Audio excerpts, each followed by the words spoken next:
Hi everybody. We continue our videos discussing chaotic systems and their applications.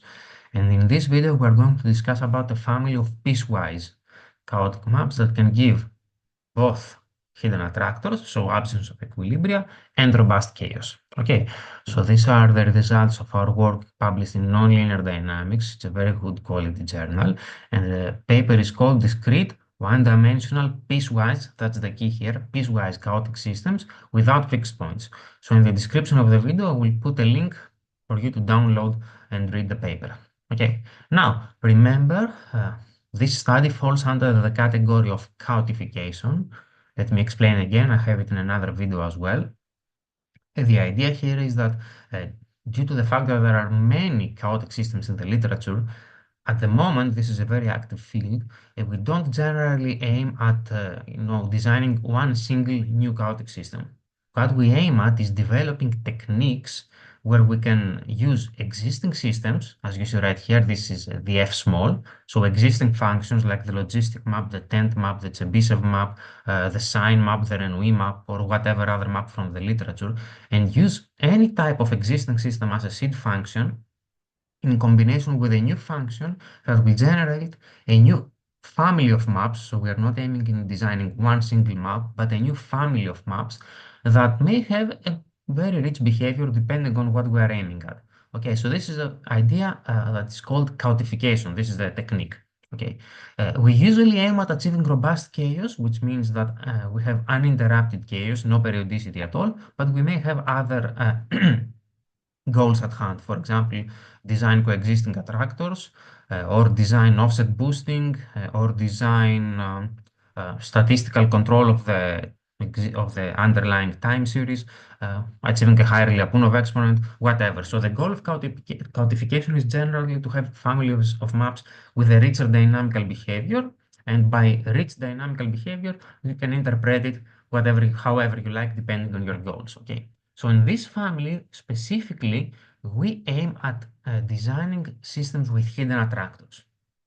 Hidden attractors means that we have a system that doesn't have equilibria or fixed points. In the literature, they are called both ways. Okay, and we do that by designing this sort of family where we take an existing function and we remap it in such a way that we don't intersect the bisector on the phase diagram.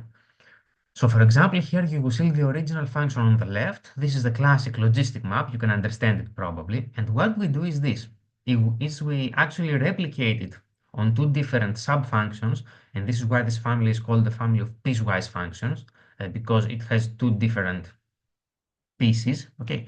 And we remap the curve of the function in such a way, as you see, that the left part is above the bisector and the right part is below the bisector. As you can see, we have this part and this part. The key parameters here are the A parameter, B parameter, and P parameter. And these three parameters, for appropriate values, of course, can give a function such that it doesn't intersect the bisector. And as you know from the phase diagram, if we don't intersect the bisector, we don't have any equilibria. So we can design a new family of maps starting from an original map, and this family doesn't have equilibria, so any attractor that exists is actually a hidden attractor. So this is a very nice family. That's the geometric interpretation and the geometric idea behind this design. Okay. We tried it with several different maps. The original map that we considered first, I assume you can understand it from the shape, is the tent map. It's a very well-known map, of course. So as you see, the new function is actually consisting of two big parts. Actually, it's a piecewise function consisting of five sub-functions, but basically we have one tent map that is remapped and is above the bisector, and another tent map that is remapped and rescaled and is below the bisector. So for appropriate parameter values, this family of maps doesn't have any equilibria. And we actually saw this result in the paper. And as you see right here on the right, I have a graph that depicts the Lyapunov exponent values for different values of the parameters A and B. And as you can see right here, the color represents the Lyapunov exponent. What you can see is that we have, of course, for higher values, a big region of periodicity. But other than that, we have a very, very big region right here where we have robust chaos with respect to both parameters. So for a very, very big range, the map has uninterrupted chaotic behavior. This is an amazing result. Let me remind everybody, robust chaos is very, very, very much sought after in applications because it helps with key management in chaotic encryption and in other applications as well. So this is a very desirable result and a very good result that we managed to get for this modified tent map. Moreover, we also tried the exact same design in the logistic function. You can understand we applied the same technique here. We took the logistic map and we broke it down into two sub-functions. One is rescaled and mapped in such a way that lies above the bisector, and the other sub-function is rescaled and mapped such a way that lies below the bisector. So again, for appropriate parameter values, we managed to achieve hidden attractors. And on the right, you have the graph for the Lyapunov exponents with respect to parameters A and B. Here, we don't have robust chaos, but we have other phenomena.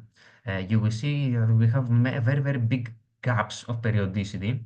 But other than that, in these regions right here, we have some dense transitions in and out of chaos as the parameters change.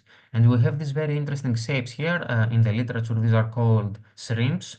If you go to Google Scholar and search for chaotic shrimps, you will find many papers discussing these shapes right here.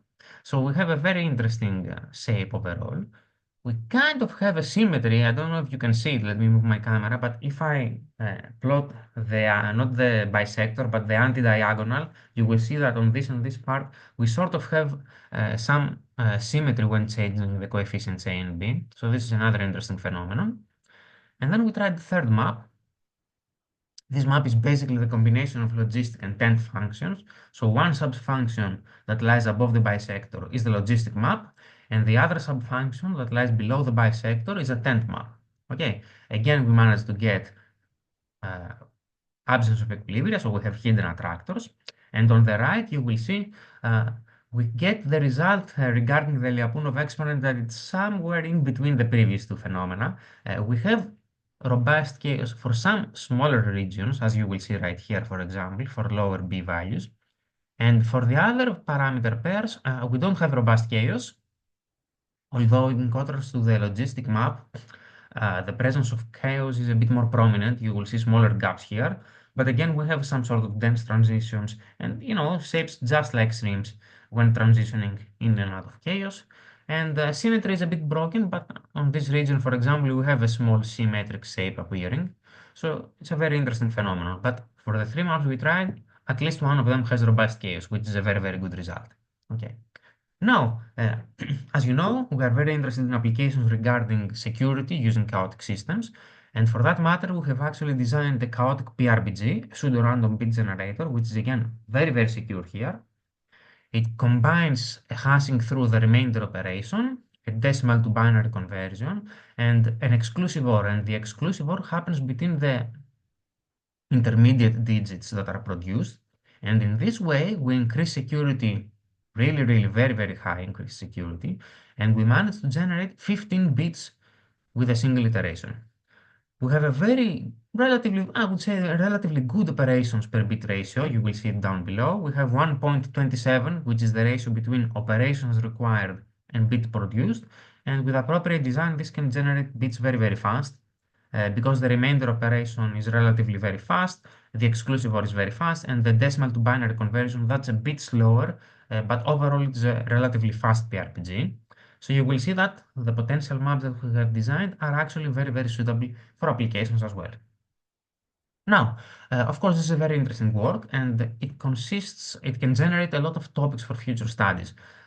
So, for example, in the paper, we have generated and discussed about three different maps, the tent, the logistic, and the logistic tent, which was a combination, okay? Obviously, as I told you, this is a chaotification technique. So basically, you can consider many, many other seed functions and see how the map behaves. So you can take the Renouille map, the sign map, the Chebyshev map, any other map from the literature, and do this application right here to generate maps with hidden attractors.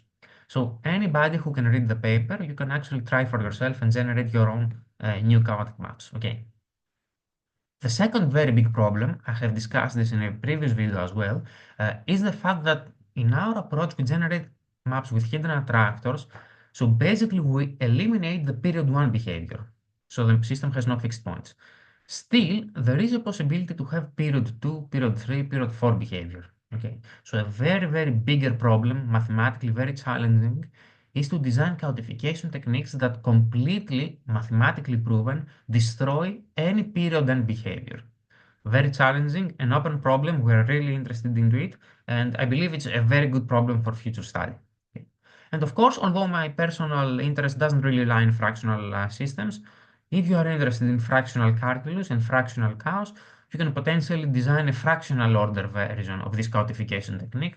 Again, this is a very interesting topic. It's not in my direct research interest at the moment, but I would like to see that being developed. Okay, so this is a very nice work that can lead to many, many other publications in the future and generate many, many more interesting topics of study. Okay, as I told you, I will put the link in the description.